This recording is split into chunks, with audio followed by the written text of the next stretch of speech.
자, 수료증은 다 한 번씩 나와서 받으시면 됩니다.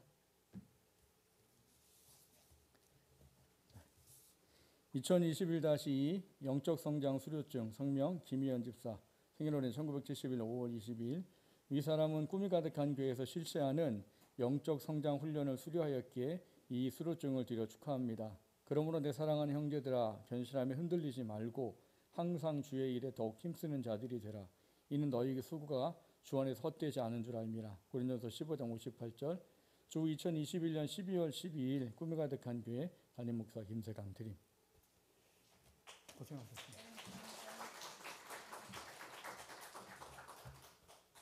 자, 우리 박은정 집사님. 2021-3 영적성장 수료증 성명 박은정 집사 생일월 1975년 5월 18일. 내용은 위와 같습니다. 후 2021년 12월 12일 꿈이 가득한 교회 담임 목사 김세강 드림. 고생하셨습니다.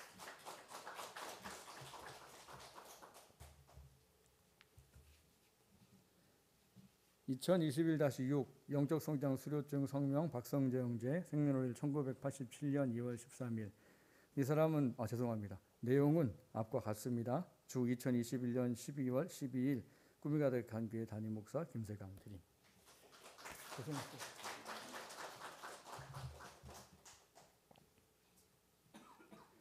2021-7 영적성장 수료증 성명 조화연 자매 생년월 1995년 7월 4일. 내용은 위와 같습니다. 주 2021년 12월 12일 꿈이 가득한 교회 담임 목사 김세강 드림. 고생했습니다. 다들 하는 얘기가 그거예요. 참 언제 끝납니까? 근데 다들 돌아오는 얘기는 그런 거예요. 근데 그 3시간이 짧았어요 라고 말하시는 이야기들 하시고, 그리고 목요일 화요일 되니까 허전해요 이런 분도 계시고, 하여튼 영적 성장뿐만 아니라 제자훈련 사역훈련이든 그 뒤로 또 내년엔 지금 이제 또 몇 가지를 계획하고 있어요. 뭘 자꾸 만드냐고 하시겠지만 자꾸 만들어서 계속 하셔야 되는 거예요. 죽을 때까지 하셔야 성장하지, 안 그러면 성장 안 합니다. 내년에는 이제 그 성경을 따라 쓰는 조직신학이라고 성조 하는데 그것도 이제 준비를 하고 있고, 또 이제 부모들 자녀들에게 또 하는 훈련도 준비하고 있고 하고 있습니다. 그래서 여러분들이 계속 훈련하셔야 돼요. 왜 계획 붙잡아 놓냐고? 그거 안 하면 성장을 못 해요, 여러분. 제가 꼭 힘드셔도 훈련하실 수 있도록 해주시고요. 이 시간은 두 분의 이제 한 팀마다 이제 화요일 팀과 목요일 팀 중에 한 분씩, 간증문은 다 쓰셨는데 이제 예배 중간에 하다 보니까 저희가 간증을 다 하기가 어렵더라고요. 그래서 두 분만 이제 하기로 했어요. 그래서 일단 영상으로, 이것도 온라인이라 영상으로 제가 미리 받아줬어요. 그래서 온라인반에 있는 이지연 성도님, 우리가 그 간증문을 좀 듣도록 하겠습니다. 안녕하세요. 사랑목장 이지연입니다. 먼저 영적 성장 훈련을 잘 마칠 수 있게 해주신 하나님께 감사를 드립니다.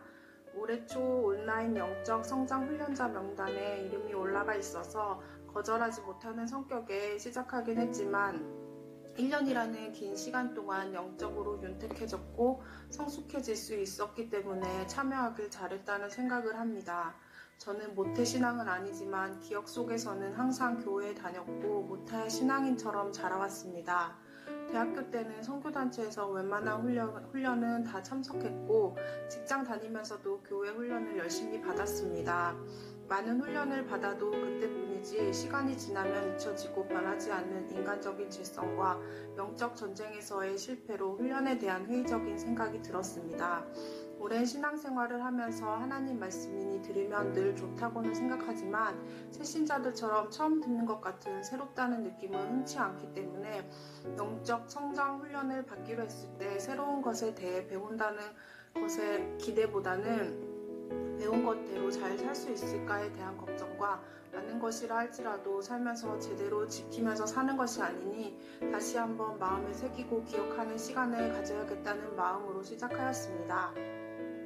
영적 성장 훈련은 나의 창조 목적부터 구원, 제자로서의 삶, 이웃들과의 교제, 교회와 공동체에서의 헌신, 영적 전쟁 등 신앙 전반적인 것 중에 하나도 빠지는 것 없이 삶을 점검하게 해주었습니다. 그 과정에서 처음 듣는 말씀들도 많았습니다. 새로울 것이 없을 것이라는 교만도 깨졌습니다. 그리고 그동안 많은 훈련 가운데 변하지 않는 내 모습이 기본적인 신앙생활인 기도와 말씀, 하나님과의 교제가 부족하였고 내 삶이 영적 전쟁임에 대한 통찰력이 없었으며 무방비 상태였기 때문임을 알게 되었습니다. 직장 생활이나 주변 동료들과의 갈등도 힘들었지만 무엇보다 힘들었던 것은 아기를 키우면서 남편과 다툴 일이 참 많았는데 그때마다 훈련을 통해 가족들을 사랑하고 희생하도록 도움을 많이 받았습니다. 그리고 목사님께서 매주 자기 점검표를 통해 신앙생활을 점검해 주셨는데 그게 끝날 때까지 부담스러웠지만 덕분에 성경 한 장이라도 더 보고 큐티 하루라도 더 하고 기도 안 하면 죄책감이라도 느끼면서 조금이라도 신앙인으로 살기 위해 애썼던 귀중한 시간이었습니다. 3시간이라는 훈련 시간이 길긴 했지만 새겨지는 하나님 말씀이 새롭고 달고 유익했습니다. 매주 목사님을 보면서 도전을 많이 받았습니다. 훈련생이 많지도 않고 직장과 가정생활로 훈련생으로서의 자질이 많이 부족할 때가 있었는데 목사님께서 온라인도 오프라인처럼 늘 소수도 다수같이 대해주시고 몇 시간 허투루 시간을 보내지 않으시고 꼼꼼히 챙겨주시는 모습을 볼 때마다 내 삶을 뒤돌아보게 하였고 한 사람 한 사람을 진심으로 대해주시는 목사님의 모습을 본받아야겠다는 생각을 많이 하였습니다. 훈련을 시작하면서 훈련이 끝날 때까지 둘째를 낳던지 가지던지 둘 중 하나를 했으면 좋겠다는 기도 제목이 있었는데 영적 성장 훈련을 하는 동안 기다리던 둘째를 가지게 되는 은혜가 있었습니다. 첫째도 둘째도 의사들의 견해는 시험관 시술을 하는 것이 시간을 아끼는 길이라고 했지만 감사하게도 늘 하나님께서는 시술 없이 아기를 가질 수 있는 은혜를 주셨습니다. 중간에 코로나 바이러스에 감염되는 시련이 있었습니다. 이번 기간 동안 열이 많이 나서 영과 혼과 육이 다 무너지는 시간이었는데 함께 기도해 주시는 교회 식구들 때문에 이겨낼 수 있었습니다. 교회 식구들의 기도와 관심이 없었다면 더 많이 힘들었을 것 같습니다. 늘 믿음 위에 굳건하게 서 있다고 생각하는 순간 고난이 오고 부끄럽게도 그때마다 많이 흔들리는 것 같습니다.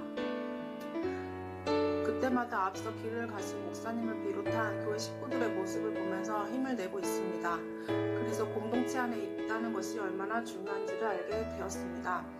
앞으로도 힘든 일에 처하신 분들을 보면 중보하고 나 자신도 도움을 받고 하면서 잘 이겨내는 삶을 살도록 하겠습니다. 그리고 공동체에서 맡은 역할을 성실히 하도록 최선을 다하고 배운 대로 살도록 노력하겠습니다. 감사합니다. 안녕. 자, 이 시간은 이제 화요반 중에 이제 조아연 자매님이 나오셔서 간증을 좀 해주도록 하겠습니다.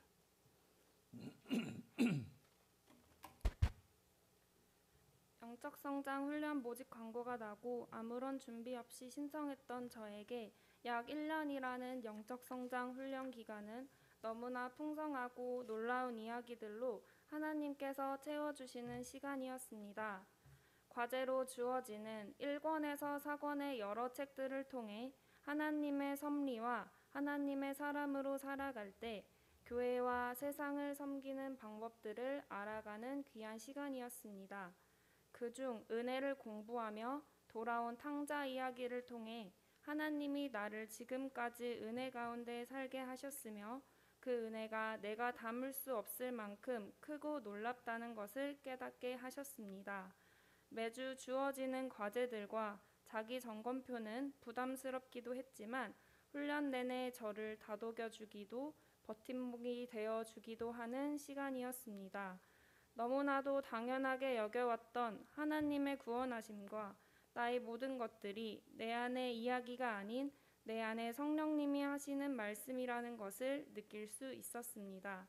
기도학교 이후 잠시 동안 멈췄던, 어쩌면 무엇인가의 목표를 이루고 나서 멈추었던 기도의 삶을 아침잠이 많은 저를 깨워 기도하게 하셨고 매일매일 큐티를 통해 달콤한 아침을 열어가게 하신 하나님께 감사한 시간들이었습니다. 훈련 내내 소소한 기도부터 그동안 쏟아내지 못했던 부분까지 하나님 앞에 내려놓을 때 믿음으로 살아가는 방향을 제시해 주셨고, 무엇보다 내가 품고 기도했던 태신자에게 한 걸음 나갈 수 있는 용기를 주셨습니다. 6과 복음의 증거에서 복음을 나눌 권세는 성령님이 주시며 우리를 복음의 증인으로 세우신다는 말씀처럼 코로나 시기에 직장 동료에게 작은 선물을 전해주는 것조차 쉽지 않았지만 그것조차 나의 확신이며 하나님을 확신하는 마음으로 나아가라는 요한복음의 말씀으로 직장 동료에게 담대히 나아가게 되었습니다. 그 가운데 그저 기도하며 하나님만을 확신하는 마음으로 나아갔고 담대히 하나님을 전하고 올 수 있었습니다. 비록 직장 동료는 미소 띤 얼굴로 그 선물의 출처와 나의 이야기보다는 선물에만 관심이 있는 듯 하였지만 직장 동료의 영혼을 구원하는 일에 힘쓰고 더욱 기도하며 주님이 주신 은혜와 사랑을 지속적으로 담대히 전해 내년 예꿈 축제에는 결신하는 기쁨을 나누는 자가 되기를 소망합니다. 믿음은 있지만 믿음대로 살아가지 못할 때가 많았던 날들이었던 것 같습니다. 마치 잔잔한 호수 같았던 저의 신앙생활에 영적 성장 훈련이 진행되는 한 주 한 주 주님께서는 저로 성경을 읽게 하시고 기도하게 하시고 기대하게 하셨습니다. 무태신앙으로 희미했던 마음에 불을 붙이사 주님을 더 잘 알고 싶어 하도록 하시고 매주 주신 말씀을 기뻐하게 하시며 주실 말씀을 기대하게 하셨습니다. 더불어 같은 영적 성장 동료들을 위하여 중보하는 마음으로 기도하며 나아갈 때 서로에 대한 헌신의 교제와 믿음의 방향성을 더욱 또렷하게 만들어 주셨습니다. 너희는 우리와 주를 본받는 자가 되라는 바울의 고백처럼 사람에게 영광을 구했던 지난날의 제가 아닌 2021년 영적인 성장의 디딤돌을 잊지 않고 오직 하나님 앞에서 거룩하고 신실한 믿음으로 살아갈 수 있도록 그분의 도우심을 간구하는 2022년이 되기를 소망합니다. 영적 성장을 마치는 순간까지 나를 붙드시고 충성된 나의 자녀라고 불러주시며 인도하신 주님께 감사와 찬양을 드립니다. 더불어 짧지 않은 기간 동안 영적 성장 훈련생을 인내하며 사랑으로 이끌어주신 목사님과 힘들고 어려울 때 항상 옆에서 서로를 격려하며 기도했던 영적 성장 훈련 동기 집사님들께도 감사한 마음을 전합니다. 자, 이제 앞으로 다 나오셔요. 나오셔서 이제 마지막 우리가 축복하고 기도하고 영적 성장 수료식을 마치도록 하겠습니다. 해보신 분들은 다 어떤 마음인지 다 아시겠죠. 안 하신 분들은 다음에 여기 계시기를 주님의 이름으로 축복합니다.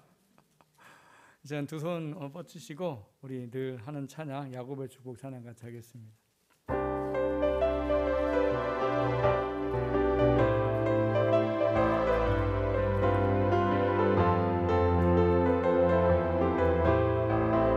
너는 담장 너머로 뻗은 나무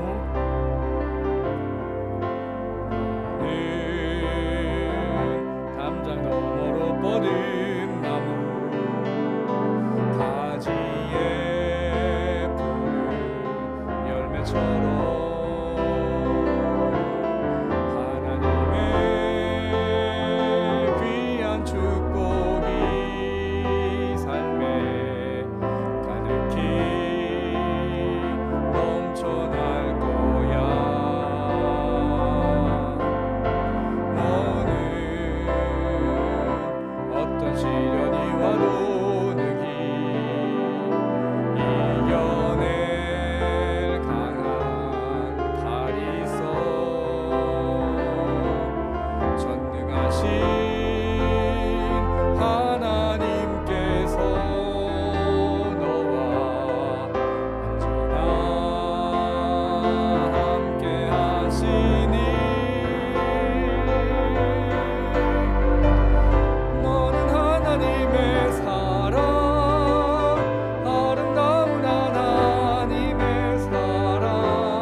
너를 위해 기도하며 내 길을 축복할 거야.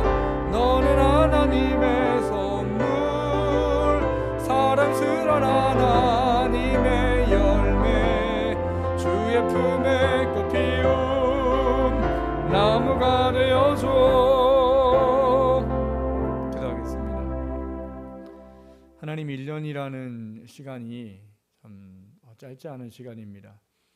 마음의 소망을 품고 또 훈련의 자원을 하고 또 영적 싸움을 늘 겪어내고 모든 것을 다 마치게 하시고 이 자리에 서게 하셨습니다. 하나님, 그들의 심령 속에 하나님 알게 되어지고 또 견고하게 되어진 것들이 아버지 허물어지지 않도록 늘 주님과 더 교제할 수 있게 하여 주옵시고, 이제는 스스로가 자기 점검표를 이름대로 해나갈 수 있도록 하여 주셔서 아버지, 이들의 아버지 신앙의 성숙과 성장이 멈춰지는 것이 아니라 더욱더 성장하고 성숙할 수 있게 하여 주시옵소서. 아버지, 주신 그 은혜가 그 아버지 신앙의 고백처럼, 간증의 고백처럼 그 삶 가운데 있게 하여 주시옵소서. 또 아버지, 여러 가지 환경과 상황으로 오늘 이 자리에 함께하지 못한 또 아버지 온라인반 또 아버지 성도들에게도 동일한 은혜 주시고 그 은혜가 더 삶 속에 품어지게 하여 주시옵소서. 예수 그리스도의 귀하신 이름으로 감사하며 기도합니다. 수고하셨습니다.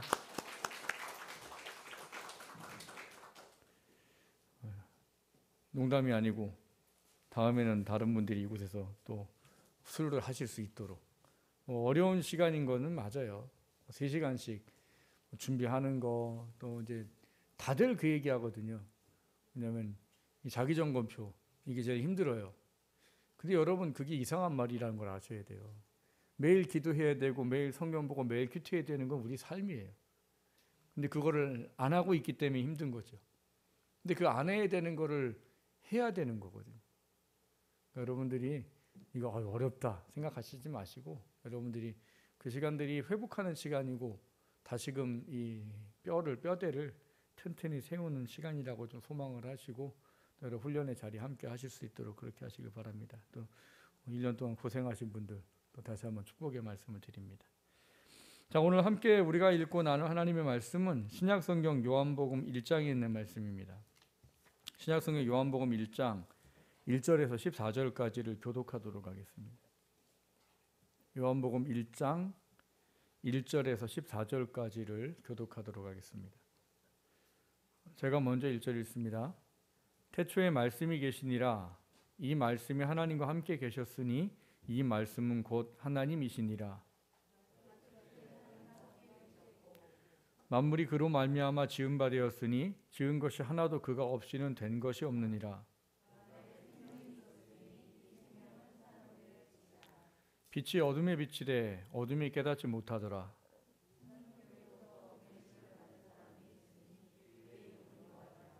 그가 증언하러 왔으니 곧 빛에 대하여 증언하고 모든 사람이 자기로 말미암아 믿게 하려 함이라. 참 빛 곧 세상에 와서 각 사람에게 비추는 빛이 있었나니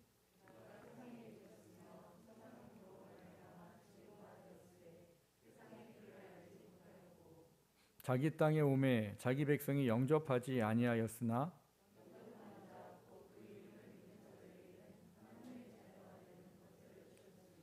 이는 혈통으로나 육정으로나 사람의 뜻으로 나지 아니하고 오직 하나님께로부터 난 자들이라. 말씀이 육신이 되어 우리 가운데 거하심에 우리가 그의 영광을 보니 아버지의 독생자의 영광이요 은혜와 진리가 충만하더라. 아멘. 기도하겠습니다. 아버지 하나님, 감사합니다. 신앙을 품고 또 주님을 믿고 또 살아갈 수 있도록 해주신 은혜를 다시 한번 아버지 성탄절을 또 기다리며 돌아보려고 합니다. 우리가 아버지 하나님 이 시간을 헛되이 그냥 보내지 않기를 원합니다. 25일이 그냥 시간이 돼서 찾아와서 성탄절이구나가 아니라 하루하루를 주님을 묵상하며 그분과 교제하며 이 시간들을 보내게 하셔서 우리 안에 정말 아버지 하나님 그 은혜가 품어지는 그 능력이 세워지기를 원합니다. 아버지, 말씀은 사람을 세워 전하십니다. 하지만 깨닫게 하시고 또 그것을 또 행하게 하시는 분은 오직 하나님이십니다. 성령께서 이 시간 역사하여 주셔서 전하는 저도 듣는 성도님들로 하나님의 은혜가 품어져서 그 안에 다시 한번 아버지 깨달음이 있고 정말 우리가 기다리는 분이 누구신 줄 알고 그분을 기다리는 삶을 살 수 있게 하여 주옵소서. 예수 그리스도의 귀하신 이름으로 감사하며 기도합니다. 12월 둘째 주 저희가 예수님의 탄생을 기다리고 또 함께 나누려고 하는 이야기는 우리가 기다리는 분이 누군가 이런 부분들을 함께 나눠보려고 합니다. 누군가를 기다려 보신 적이 있으실 거예요. 그것이 무엇인가를 또 기다려 본 적이 있을 거예요. 근데 여러분 그 기다리는 시간이 누구를 기다리고 무엇을 기다리는지에 따라서 그 내용이 다르다는 건 너무나 잘 아는 거죠. 여러분이 소중한 사람 또 아니면 어떤 면에서 뭐 중요한 사람 이 사람을 기다린다면 어떻게 그 시간들을 보낼까요? 뭐 군인들 보면 이제 뭐 물론 세기는 입대할 때부터 세요. 근데 저희 때 그랬거든요. 막 이제 처음에 이제 자리 배치 가면은 병장이 물어봐요. 야, 너 얼마나 남았냐? 그럼 며칠 남았습니다. 그러면 이제 맞는 거예요. 어디 기 아파져갖고 군대 제대할 거 세고 있다고. 저희 때는 그랬어요. 근데 참 재밌는 게 참 고약해요. 이 사람들 보면. 병장들이 이제 한 달 정도 남잖아요. 그럼 달력에다 표시를 합니다. 근데 이 표시를 자기가 하냐? 아니에요. 꼭 막내를 시켜요. 야, 막내야, 오늘 어떻게 됐냐? 그럼 며칠 남았습니다. 이거를 이제 막내를 시켜요. 참 고약하죠. 아직 한참 주구장창 남은 걔한테 이제 한 달 남은 거를 3개 만들어요. 저희 부대만 그랬나 봐요. 다들 우리는 아닌데요. 뭐 이런 눈으로 쳐다보시는데요.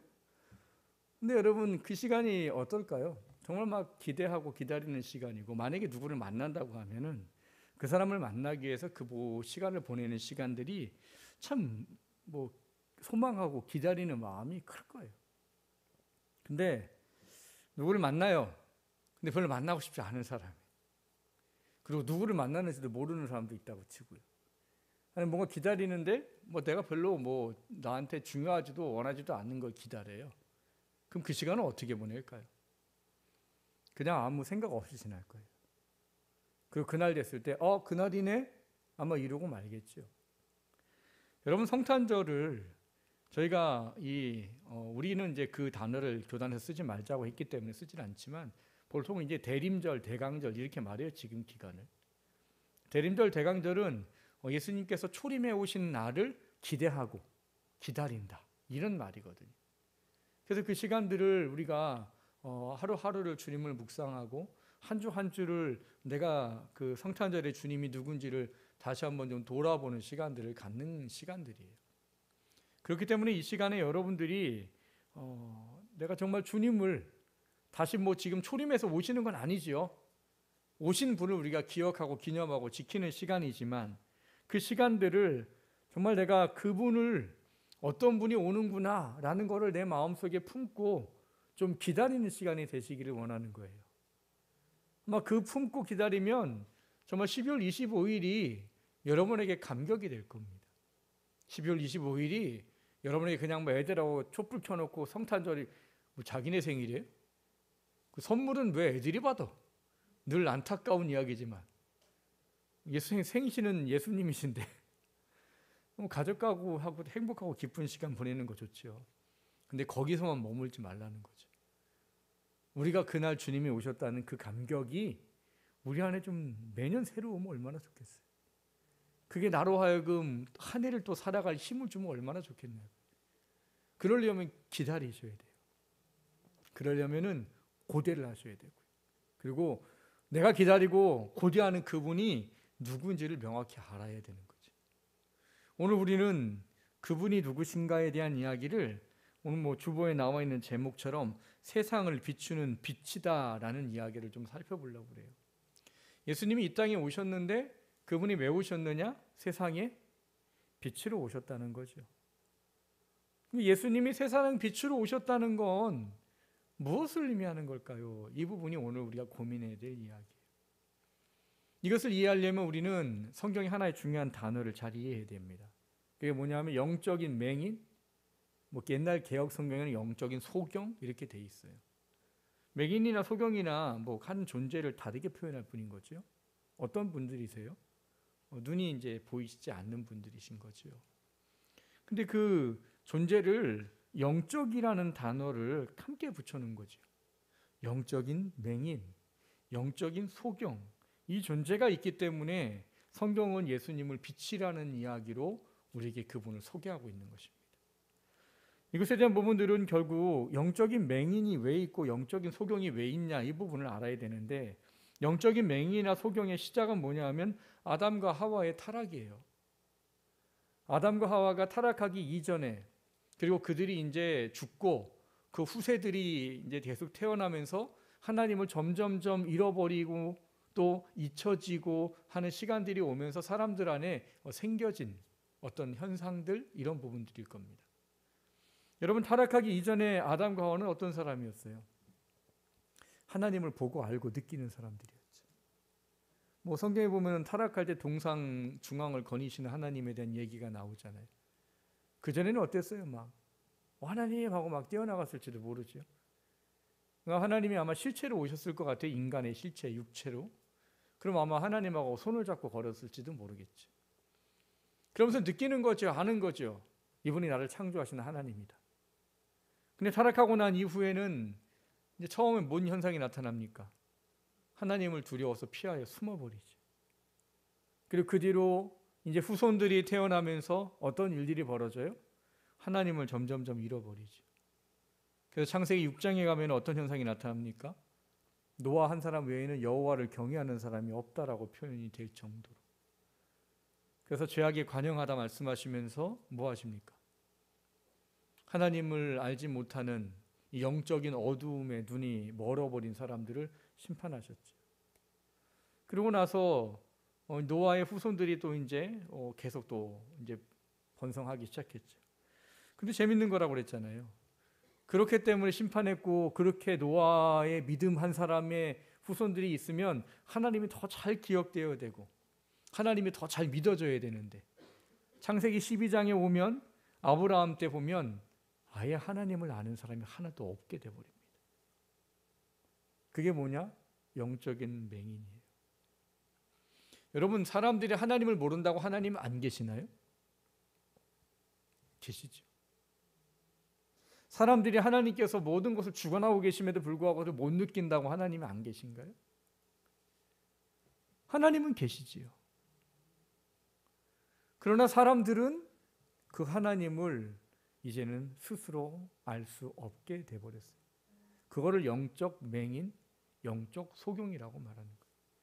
그래서 이 고린도전서 1장 18절에 보면은 십자가의 도가 멸망하는 자들에게는 미련한 것이요 구원받는 우리에게는 하나님의 능력이라. 방송치를 말씀 좀 띄워주세요. 그렇게 말합니다. 십자가의 도가 뭐예요? 멸망하는 자들에게는 미련한 것으로 여겨지고 구원받는 우리에게는 하나님의 능력이라는 거예요. 그러니까 앞에 있는 미련하다라고 하는 사람들이 영적인 소경인 거예요. 예수님이 오셔서 많은 사역을 3년 동안 하시고 그 성경에 있는 이야기들을 증명하시고 십자가에 죽으셨는데도 모르는 거지. 그러면서 예수를 믿는 걸 뭐라고 말해요? 전 미련한 거. 그게 영적 어둠이에요. 고린도전서 2장 14절을 볼까요? 같이 읽습니다. 육에 속한 사람은 하나님의 성령의 일을 받지 아니하나니 이는 그것들이 그들에게는 어리석게 보이며 또 그는 그것들을 알 수도 없나니 그러한 일은 영적으로 분별되기 때문이라. 여러분, 영적으로 눈이 어두면은 어떤 뭐라고 얘기하냐면 육에 속한 사람이라고 얘기를 해요. 그 육에 속한 사람은 영적 눈이 멀어 있는 사람이라는 거예요. 근데 그 사람은 뭘 한대요? 성령의 일을 받지 않아요. 그것들을 뭐라고 봐요? 여기 똑같이 떠 있네요. 뭐라고요? 어리석게 보인다는 거예요. 그것 때문에 우리가 예수님이 빛으로 오셨다는 이야기가 성경에 있는 거예요. 영적으로 눈이 어두워져서요, 영의 세계를 모르게 돼버렸고요. 창조주의 하나님이 계신데도 하나님을 알 수 없고요. 우리를 구원하시기 위해서 예수님이 십자가에 죽으러 오셨는데도, 그분이 모든 구원을 이루어 놓으셨는데도 그거를 알 수 없는 거예요. 그리고 오히려 뭐라고 말해요? 그거는 믿는 것은 어리석, 미련한 것들. 하지만 그것을 깨달아 알도록 하기 위해 예수님이 2000년 전에 오신 겁니다. 오늘 우리는 그 빛 대신 예수님이 우리에게 어떤 분이신가를 좀 다시 한번 묵상하고, 그분이 빛으로 오셨기 때문에 우리에게 어떤 은혜가 주어졌는가를 다시 한번 좀 묵상하기 원합니다. 그리고 그걸 통해서 우리에게 이 빛 대신 주님이 다시 오셨음을 우리가 기억하고 기념하는 이 성탄절을 기다리면서 그분이 우리에게 또 맡기시고 우리에게 말씀하신 빛된 삶을 사는 것을 좀 돌아보려고 합니다. 오늘 말씀을 통해서 빛으로 오신 주님의 은혜를 다시 한번 묵상하고 경험하기 원합니다. 그리고 오늘 말씀을 통해서 빛으로 빛 대신 그분을 기다리며 살 수 있는 저와 여러분 되시기를 주님의 이름으로 축원합니다. 첫 번째 함께 나누려고 하는 것은 어떤 분을 기다리고 계십니까? 이미 서론에 제가 다 말씀을 드렸어요. 예수님은 무엇으로 오셨다고요? 빛으로 오셨다고요. 빛으로. 오늘 본문 9절을 보십시오. 참 빛, 곧 세상에 와서 각 사람에게 비추는 빛이 있었나니, 이렇게 말하고 있죠. 그러면서 뭐라고 말해요? 그가 세상에 계셨으며 세상은 그로 말미암아 지은 바 되었을 때 세상이 그를 알지 못하였고, 이렇게 말합니다. 그러니까 예수님을 우리에게 뭐라고 소개하고 있어요? 빛이다. 근데 그 빛이 뭐였다고요? 각 사람에게 비추었다, 이렇게 말합니다. 이 빛이다, 각 사람에게 비추었다 라고 하는 말이 우리가 예수님께서 이 땅에 왜 오셨는지를 명확히 알게 해주는 이야기예요. 여러분, 현대 유대인들, 이스라엘 사람들, 이 사람들은 아직도 기다리고 있어요. 누굴 기다려요? 메시아를 기다리고 있어요. 참 재밌는 거죠. 성경은 이미 뭐라고 그래요? 이미 메시아가 왔다 가셨어요. 근데 이 사람들은 아직도 기다리고 있어요. 그것을 예수님께서 뭐라고 말하느냐? 맹인이다라고 표현합니다. 이 마태복음 15장 12절에서 14절까지 말씀이 있는데 좀 길지만 좀 같이 읽습니다. 이에 제자들이 나와 이르되 바리새인들이 이 말씀을 듣고 걸림이 된 줄 아시나이까? 예수께서 대답하여 이르시되 심은 것마다 내 하늘 아버지께서 심으시지 않은 것은 뽑힐 것이니 그냥 두라. 그들은 맹인이 되어 맹인을 인도하는 자로다. 만일 맹인이 맹인을 인도하면 둘이 다 구덩이에 빠지리라 하시니, 여기서 말하는 맹인은 누굴 말하는 거겠어요? 12절에 있는 바리새인들을 말하는 겁니다. 근데 왜 예수님이 바리새인들을 맹인이라고 표현했냐는 거예요. 그 사람들이 정말 다 눈이 멀어서 안 보이는 사람들이에요? 아닌 거죠. 여기서 말하는 맹인은 영적인 눈이 멀은 맹인이 아니라, 육적인 눈이 멀은 맹인이 아니라 영적인 눈이 멀어버린 맹인을 말해요. 근데 왜 이 사람들을 예수님께서는 영적인 눈이 먼 맹인이라고 하셨냐는 거죠. 그 앞에 쭉 이제 올라가 보면요, 무슨 얘기를 하냐면요, 이 예수님과 예수님의 제자들을 바리새인들, 서기관들, 율법사들이 힐난합니다. 그러면서 예수님을 깎아내리려고 자꾸 해요. 근데 무엇을 갖고 그러냐면, 그 사람들이 원래 유대인들은 밥을 먹되 정결 예식이라는 걸 하기 위해서 손을 이제 씻고 밥을 먹어요. 근데 우리가 성경에는 손을 씻는다고 되어 있으니까 우리가 요즘 손 얼마나 잘 씻어요? 집에 나갔다 오면 맨날 손 씻고, 어디 가도 뭐 뿌려요. 손 세정제 뿌려갖고 손 씻고 하잖아요. 근데 성경에서 말하는 손을 씻다라는 건 그 개념이 아니에요. 밖에 있다 오니까 더러워서 손을 씻는 게 아니에요. 혹여나 이 유대인에 관계된 성경의 영화를 보다 보면은 거기 그런 장면이 나와요. 밥 먹기 전에 어떻게 하느냐? 물에다 잠갔다가 그냥 손을 털어요. 그게 손 씻는 거예요. 그거는 청결을 위해서 하는 게 아니죠? 단어가 비슷해요. 정결을 위해서 합니다. 정결. 왜 정결을 위해서 하냐? 이스라엘 사람들은 근본적으로 부딪히거나 만나거나 그러면 부정해지는 사람들이 있고 부정해지는 것들이 있어요. 그래서 그들이 집에 있을 땐 그럴 일이 없잖아요. 왜냐하면 집에 있는 부정한 걸 두지 않거든요. 근데 밖에 나갔다 오면 부정한 것들을 이제 접촉할 때가 있는 거죠. 이방인들하고 혹시 부딪혔다든지, 아니면 더러운 것들을 만졌다든지. 그러면 이제 와서 뭐 하냐면 정결 예식을 하는 거예요. 이렇게 하고 손 털면 정결해진다라는 거예요. 근데 왜 예수님은 제자들한테 그걸 안 하라고 안 가르쳤을까요? 그게 문제인 거예요. 여러분, 예수님은 손을 왜 안 씻고 밥을 드셨죠? 제자들은 왜 손을 안 씻고 밥을 먹었죠? 그게 사람을 정결하게 하지 못하기 때문이에요. 그냥 손 담갔다가 물 털면 더럽다고 부정하다고 했던 게 정결해지는 일은 없기 때문이에요. 정결케 되는 것은 오직 하나님의 말씀으로 자기가 바뀌어지는 것밖에는 정결함이 없어요. 근데 그 얘기를 왜 하느냐?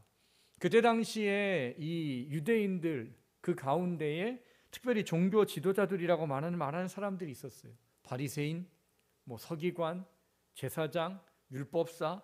이 사람들은 행위적으로는 율법을 철저히 지키면서 자기가 거룩하다라고 여기며 살았던 사람들이에요. 근데 그들의 실상의 삶은 거룩하지 않았던 거죠. 뭐만 있는 거예요? 그들이 만들어온 전통, 그들이 만드는 형식, 그런 부분에만 열심을 내고 어떤 외부적으로 보여지는 것에만 열심을 냈지 실질적으로 뭘 안 한 거예요. 하나님의 말씀에 진정한 거룩한 삶을 살았던 건 아니죠. 그렇기 때문에 예수님은 그 정결 예식이 의미가 없는 거예요. 근데 이 종교 지도자들은 그때 당시에 예수님이 하도 막 이런 말 저런 말 하고 다니니까 예수님을 어떻게든 좀 깎아내리고 폄하하고 예수님을 좀 힐책하고 이런 부분들이 좀 필요한데 옳다고나 한 게 온 거예요. 왜? 손을 안 씻고 먹었던 거죠. 근데 그것에 대해서 예수님께서 그들이 영적인 맹인이라고 말씀하시기 위해서 하나의 이야기에 중요한 걸 말합니다. 그게 뭐냐 하면 오늘 마태복음 15장에는 없고 누가복음에는 나와 있는데 고르반이라는 단어를 가지고 설명을 하세요. 이 고르반이라는 단어는 무엇인가 하면 히브리어의 코르반이라는 단어를 헬라어로 그냥 음역을 한 거예요. 음역. 근데 뭐 이런 거예요. 코르반은 이거를 가지고 코르반 이러면 이건 이제 사람의 것이 아니에요. 이 코르반이라는 단어 뜻이 뭐냐 하면 하나님께 드림, 하나님께 바친 물건 이런 거를 선포하는 단어가 코르반이에요. 그러니까는 뭐 이거를 뭐 이런 컵이 집에 똑같은 게 있는 사람도 있을 거 아니에요. 하지만 옛날 어른들의 시각들은 뭐예요? 교회에서 쓰는 모든 거는 코르반의 개념인 거예요. 구별된 거, 뭐 이런 개념이었단 말이죠. 근데 문제는 예수님이 그거를 어떤 얘기를 해나가는가 하면 이 바리새인들이 외식적이고 하나님과는 진정 가깝지 않으면서도 어떤 행위적인 부분에 대한 것을 가지고 자기들이 마치 하나님의 영적인 것에 영적인 사람으로 살아가는 것처럼 이 잘못 오인해가는 것을 깨닫기 위해서 이 코르반을 얘기해 주는 거예요.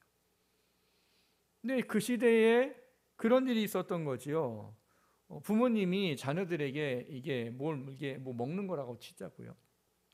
부모님이 이게 뭐 먹고 싶은 거예요. 그래서 아들아 그거 좀 줄래? 그랬더니 아들이 뭐 하는 거예요? 아버님 코르반. 이런 뭐가 되는 거예요? 이거는 부모님 더 이상 달랠 수가 없는 거예요. 왜? 하나님께 드려진 거니까. 그러니까 부모님들은 아 그러냐? 그 코르반이냐? 아 그렇구나. 이러고 말아야죠. 근데 그 안에 실상은 뭐예요? 이 코르반을 해놓은 이유가 뭐예요? 부모님은 주기 싫고 그래서 이 말로 겉으로만 코르반 해놓고 이걸 뭐 하는 거예요? 자기가 쓰는 거예요. 근데 하나님이신 예수님은 그 모든 것을 알고 있기 때문에 그것을 그 사람들의 삶의 모습으로 분명히 규정을 해버리신 거예요. 너희들이 부모를 공경해야 되는데 부모를 공경하지 않게 위해서 코르반이라는 걸 해놓고 결국은 그거를 지들이 쓰는 이런 부분인 거죠. 근데 그 두 가지에 대한 부분들을 이제 예수님께서 얘기를 하신 거지요. 근데 그 두 가지를 얘기했을 때 아까 말씀을 읽었던 것처럼 어떤 거예요? 바리새인들이 거기에 넘어져 버린 거죠. 우리를 보고 저렇게 얘기를 하고 있네. 근데 그 이야기를 하면서 제자들에게 가르치고 있는 게 뭐냐 하면 이 바리새인들 율법서 서기관들을 맹인이라고 말해요. 그들은 특별히 어떤 사람입니까? 영적인 지도자들이잖아요. 그러다 보니까 그들이 누군가를 영적으로 잘 이끌 위치에 있는 사람들이에요. 근데 예수님이 그를 맹인이라고 선포해버리면서 하신 말이 뭐예요? 맹인을 인도하면 둘 다 구덩이에 빠지느니라 이렇게 말하는 거죠. 상상을 해보세요. 여러분, 눈이 멀으신 분들은 혼자 갈 수가 없어요. 그 사람의 도움을 받든지, 아니면 맹인을 이끄는 안내 견내 도움을 받든지, 아니면 이렇게 늘 우리가 보면은 왜 막대기 같은 거 이렇게 두드려 가면서 보잖아요. 그러니까는 그런 도움이 없이는 어딘가를 가기가 어려운 사람이 이 맹인이란 말인 거예요.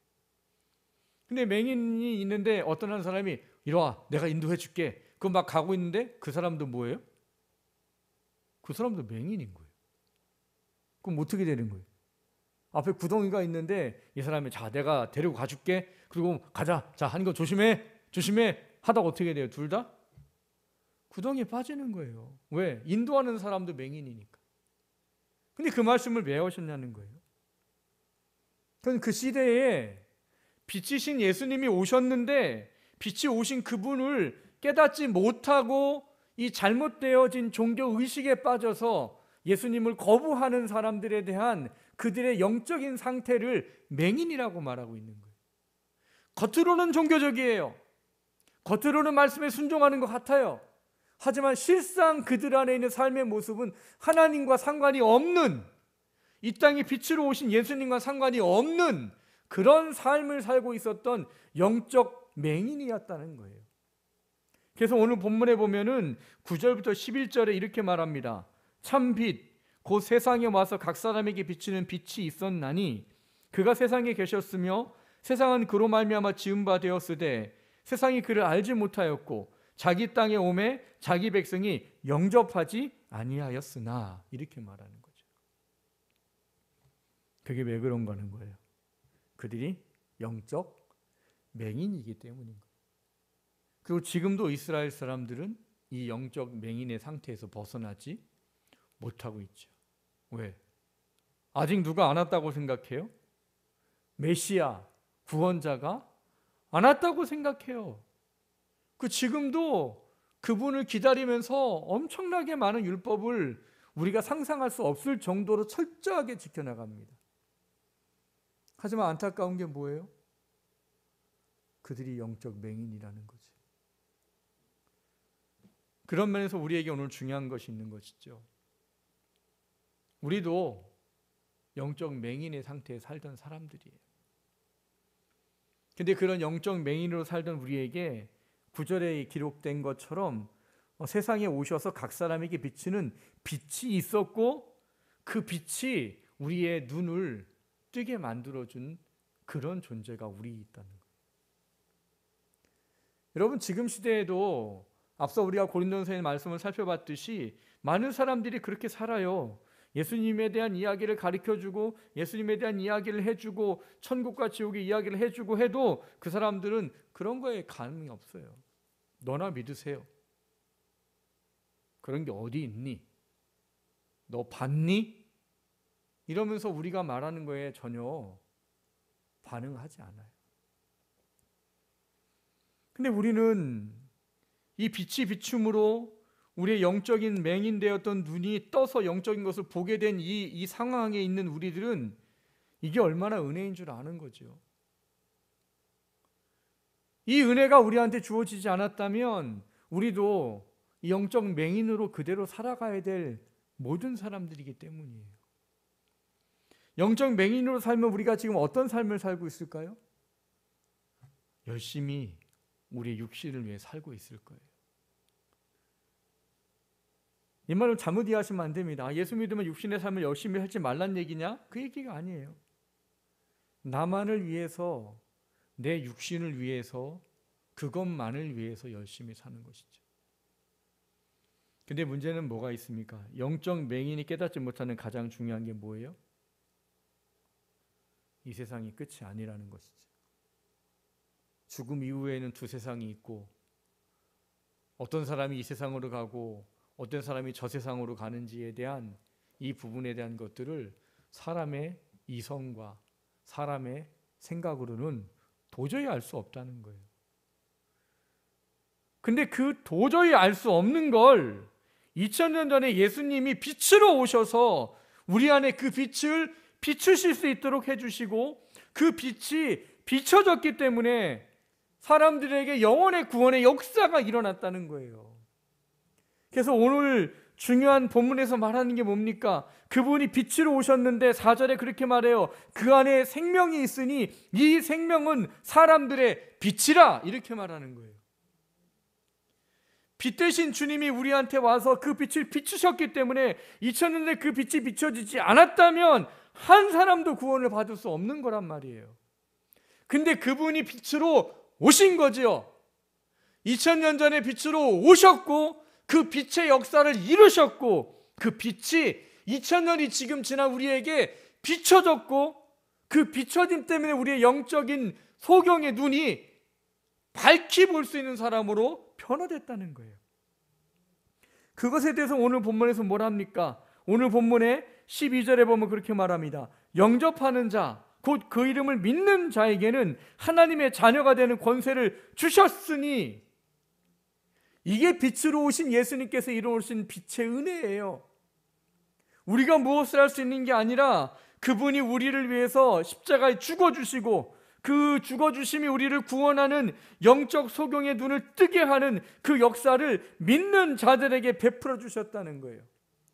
본문 13절에 보면 그렇게 말합니다. 이는 혈통으로나 육종으로나 사람의 뜻으로 나지 아니하고 오직 하나님께로부터 난 자들이니라, 이렇게 말해요. 그러니까 우리가 지금 이 예수님이 빛으로 오셔서 그 빛이 비춰졌기 때문에 우리가 하나님의 은혜로 이 구원을 받을 수 있는, 빛의 비침을 받은 은혜를 받을 수 있는 게 인간의 어떤 것으로 되는 것이 아니라 빛으로 오신 그분의 빛이 우리의 영적 어두움을 해결해 주셨기 때문에 있다는 거예요. 여러분, 지금 그분을 우리가 지금 기다려야 되는 거라고. 뭐 기다리는데 그때 처음 오시는 건 아니잖아요. 하지만 여러분, 그분이 이 땅에 왜 오셨는지 은혜를 우리가 모르고 그냥 하루하루를 우리의 삶에만 정신없이 살면 그분이 빛으로 오신 그 빛이 우리한테 큰 감격이 될 수 없단 말이에요. 여러분, 빛으로 오신 그분을 기다리는 마음을 가지셔야 됩니다. 이사야서 42장에 있는 말씀을 좀 같이 보겠습니다. 이사야서 42장 16절 17절 같이 읽습니다. 내가 맹인들을 그들이 알지 못하는 길로 이끌며 그들이 알지 못하는 기름길로 인도하여 암흑이 그 앞에서 광명이 되게 하며 구분대를 곱게 할 것이라. 내가 이 일을 행하여 그들을 버리지 아니하리니 조각한 우상을 의지하며 부어 만든 우상을 향하여 너희는 우리의 신이라 하는 자는 물리침을 받고 크게 수치를 당하리라. 여러분, 이게요, 예수님께서 빛으로 오셔서 어떤 일을 하신다라는 것을 이미 예언을 700년 전에 이사야 선지자를 통해서 해놓은 거예요. 여러분, 아까 얘기했잖아요. 맹인은 혼자 갈 수가 없어요. 근데 그 영적인 맹인들을 이끌 분이 오신다는 거예요. 알지 못하는 길로 이끌어가며 알지 못하는 지름길로 인도하며 암흑이 그 앞에서 광명이 되게 하며 구분대를 곱게 할 것이라. 예수님이 오셨기 때문에 우리에게 그 일이 일어난 겁니다. 여러분, 그 분이 2000년 전에 빛으로 오셔서 그 빛의 역사를 이루시고 그리고 그 빛이 오늘날 우리에게 전달되어지지 않고 우리가 빛으로 비침을 받아 깨달음을 갖지 못한다면 우리는 굽은 길을 계속 가는 사람일 거라는 사실이에요. 굽은 길이 어떤 걸까요? 여러분, 우리 인생을 사는데 굽은 길이 어떤 거예요? 세상 사람들은 그거죠. 굽은 길 그러면 이제 고난과 역경과 환난을 생각하겠지. 물질적으로 어렵고 육신적으로 어렵고 내가 원하는 것대로 안 되고 이런 거를 굽은 길이라고 말하겠죠. 그럼 성경이 말하는 굽은 길은 뭡니까? 이사야서 42장에 말하고 있는 성경이 말하는 굽은 길은 뭐예요? 하나님을 향하여 가지 못하는 삶이 굽은 길이에요. 근데 그 굽은 길이 굽은 길인지도 모르는 영적 맹인들은 그냥 그 길이 정말 잘 사는 길이고 내가 잘 먹고 성공하고 부자 되고 원하는 거 다 이루면 잘 살고 있구나라고 그 굽은 길을 가고 있는 거예요. 세상적으로는 미련하죠. 세상적으로는 어리석어 보이죠. 예수를 믿는 것이. 하지만 여러분, 주님께서 빛으로 오셨고요. 그분이 우리의 그 빛을 비추셨기 때문에 우리는 그 길이 굽은 길이라고 아는 겁니다. 그리고 그 굽은 길을 가지 않으려고 하는 것이죠. 우리는 그분을 기다리고 있는 거예요. 그냥 예수님이 왜 오셨을까? 어떤 사람들은 그렇게 말해요. 예수님이 오신 목적을 복을 주기 위해서 오셨습니다. 뭐 어떤 면에서 맞아요. 근데 그런 말을 하는 분들은 대부분 어떤 복을 얘기해요? 물질적인 복과 인생의 형통함과 평안함, 그런 거를 주시러 오신 분이라고 착각을 하십니다. 이걸 착각이라고 말하지 않으면 여러분은 참 힘들고 어렵고 괴로운 삶을 살아야 돼요. 왜요? 부자세요? 부자 될 거예요? 늘 삶이 그냥 형통하고 평탄하고 아무 걱정도 없으세요? 그럼 그런 거 아니면 여러분은 뭐게요? 복받지 못한 사람인 거예요. 하지만 성경 복은 그거만이라고 말하거든요. 성경 복은 앞서 말씀을 드렸던 영적 맹인이 눈을 떠 굽은 길을 볼 수 있는 거예요. 예수 그리스도로 말미암아 삶의 가치를 가지고 내 삶의 소망이 이 땅이 아닌 하늘에 맞춰져 살아가는 나그네로 이 세상을 살아가는 것을 말해요. 어떤 분은 또 그래요. 예수님이 하신 사역을 보면은 병 고치고 귀신 내어 쫓고, 예수님이 병 고치러 왔다고, 귀신 내쫓으러 왔다고. 그러면 목사는 다 뭐 해야 돼요? 말씀 가르치는 거 하지 말고 어디 가 있어야 돼요? 병원에 가 있어야지. 아니면 좀 더 능력 있으면 어디 가 있어요? 장례식장 가 있어야지. 나사렛 예수의 이름으로 명하니 너는 오늘 살아날지어다! 그럼 살아나야지요. 어떤 불치병이 걸려도 예수의 이름으로 명하노니 넌 다 치료될지어다. 그럼 치료돼야지. 근데 목사는 그런 사람들이 아니에요. 바른 길을 제시하고 빛으로 사람들을 이끌어가는 것이죠.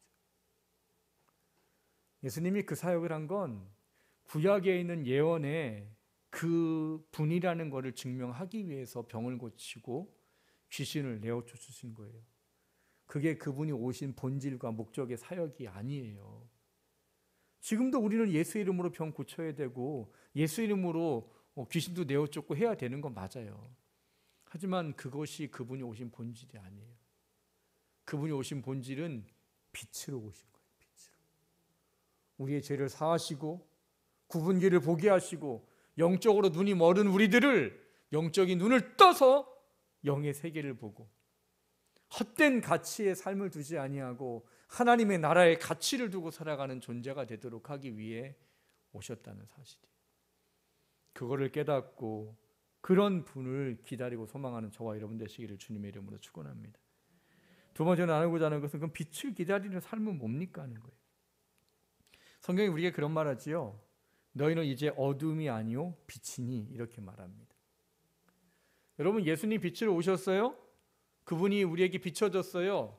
우리의 영적 눈이 띄어졌어요. 근데 그러면서 하나님 우리에게 말하는 게 있어요. 너희는 이제 빛이다예요.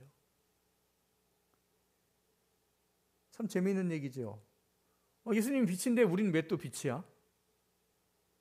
그분이 빛으로 오신 그 일을 우리가 빛이라고 말씀하시면서 빛으로의 삶을 살라고 부탁하셨기 때문입니다. 베드로전서 2장 9절 우리가 잘 알고 있는 말씀이 있죠. 같이 한번 읽습니다. 그러나 너희는 택하신 족속이요 왕같은 제사장들이요 거룩한 나라요 그의 소유가 된 백성이니 여기까지만 볼게요. 사람들 여기까지만 봐요. 참 성경을 봐도 재밌게 봐요. 나는 어떤 존재? 난 택하신 족속, 나는 왕같은 제사장. 단어가 다 좋잖아요. 난 거룩한 나라, 하나님의 소유된 백성. 야, 하나님이 날 이렇게 존귀한 존재를 만들어 주셨구나. 할렐루야, 아멘. 그것도 좋아요. 끄지 마세요, 방송실. 근데 중요한 건 뭐예요? 말씀 띄워주세요. 중요한 건 그 뒤에 있는 거예요. 그렇게 호칭과 칭호를 준 이유가 그 뒤에 나와 있어요. 빨간색 읽어봅시다. 너희를 어두운 데서 불러내어 그의 기이한 빛에 들어가게 하신 이에 아름다운 덕을 선포하게 하려고 너희는 택하신 족속이요 왕같은 제사장들이요 거룩한 나라요 하나님의 소유된 백성이요 라는 호칭을 주셨단 말인 거예요. 근데 그 주신 목적은 생각을 안 하고 그 단어가 가진 영광적인 의미만을 생각해요. 그 뒤에 10절, 11절, 10절 같이 읽겠습니다. 너희가 전에는 백성이 아니더니 이제는 하나님의 백성이요 전에는 긍휼이 얻지 못하였더니 이제는 긍휼을 얻은 자니라. 사랑하는 자들아 거류민과 나그네 같은 너희를 권하노니 영혼을 거슬러 싸우는 육체의 정욕을 제어하라. 너희가 이방인 중에서 행실을 선하게 가져 너희를 악행하고 비방하는 자들로 하여금 너희 선한 일을 보고 오시는 날에 하나님께 영광을 돌리게 하려 함이라. 빨간색과 파란색 두 가지를 잘 보십시오. 하나님 우리에게 존귀한 칭호를 주시면서 너희들을 빛 가운데로 인도하냈다. 너희들이 이제 어둠이 아니야, 빛이야. 근데 너희가 빛으로 사는 게 무엇인 줄 아느냐? 첫 번째 뭐예요? 영혼을 거슬러 싸우는 육체의 정욕을 제어하는 것이다. 그게 우리가 빛으로 사는 거예요. 여러분 성탄절 주님을 기다리는데 우리가 세상의 타락한 모습으로 기다리면 성탄절 12월 25일이 우리에게 영광이 되고 거룩이 될 수 없다는 걸 아셔야 돼요. 그냥 그날은 지난주에 설명한 것처럼 공휴일은 되겠지. 그냥 해피 크리스마스는 되겠지. 하지만 우리 안에 하나님의 영광이 채워지고 하나님의 회복이 있고 하나님의 그 빛된 은혜가 충만할 수는 없다는 거예요. 어떻게 기다리셔야 돼요? 빛으로 부름받은 우리들은 이제는 영혼을 거스러 싸우는 육체의 정욕을 제어하면서 성탄의 시간들을 보내야 돼요. 그 두 번째 뭐라고 되어 있습니까? 파란색 읽어볼까요? 너희 선한 일을 보고 오시는 날에 하나님께 영광을 돌리게 하려 함이라 라고 말해요. 뭐라고 그래요? 우리 보고 선한 일을 통해 빛된 너희들이 빛 대신 예수 그리스도를 사람들에게 알려라 라고 말하고 계세요. 근데 하나님을 알리는 방법이 뭐래요? 물론 예수천당 불진 지옥도 뭐 그거로 역사하고 구원하시기도 하십니다. 근데 성경에서는 명확하게 가르치는 게 우리의 빛된 삶으로 하라고 말씀하고 계세요. 빛이 된 우리들이 빛된 삶으로 우리가 그들에게 하나님께 영광을 돌릴 수 있도록 하는 빛의 자녀라고 말해요. 이제 우리는 빛의 자녀이니 어두움 가운데 행하지 않아야 되느니라라고 말하는 성경의 이야기가 우리가 성탄절을 기다리면서 준비하며 살아가야 되는 이야기예요. 이거를 잘 가르쳐주는 게 마태복음 5장에 있는 말씀입니다. 같이 읽습니다. 너희는 세상의 빛이라. 산 위에 있는 동네가 숨기우지 못할 것이요 사람이 등불을 켜서 말 아래 두지 아니하고 등경 위에 두나니 이러므로 집안 모든 사람에게 비치느니라. 이같이 너희 빛을 사람 앞에 비치게 하여 너희로 너희 착한 행실을 보고 하늘에 계신 너희 아버지께 영광을 돌리게 하라. 아멘. 우리에게 명확히 말씀하시죠. 14절에 뭐라고 말해요? 너희는 세상의 빛이라. 빛 대신 주님이 오셔서 우리의 맹인된 영적인 눈을 뜨게 하시고 그리고 우리에게 말씀하신 거예요. 너는 이제 빛이라. 여러분 2주 동안 남은 기간 동안 좀 빛이 되시기를 주님의 이름으로 축원합니다. 여러분 가정 중에 믿지 않는 사람에게 좀 여러분의 선한 행실을 통해서 빛이 되십시오. 여러분 직장 가운데 믿지 않는 사람들에게 여러분의 착한 행실을 통해서 빛이 되어 주십시오. 여러분이 만나는 사람들 가운데 주님을 알지 못하고 영적 맹인된 사람들에게 여러분의 선한 삶을 통해서 빛된 삶을 사십시오. 그렇게 살면서 성탄절을 좀 기다려보고 맞아보세요. 여러분 안에 품어질 은혜가 얼마나 클지 좀 기대를 하시기를 바라는 것이죠. 2주 남았거든요. 2주 기간 동안 빛으로 오신 그분의 목적이 우리를 빛을 삼고 빛을 발하기를 원하시기에 그 삶을 살아내는 저와 여러분 되시기를 주님의 이름으로 축원합니다. 말씀을 생각하며 기도합니다. 하나님,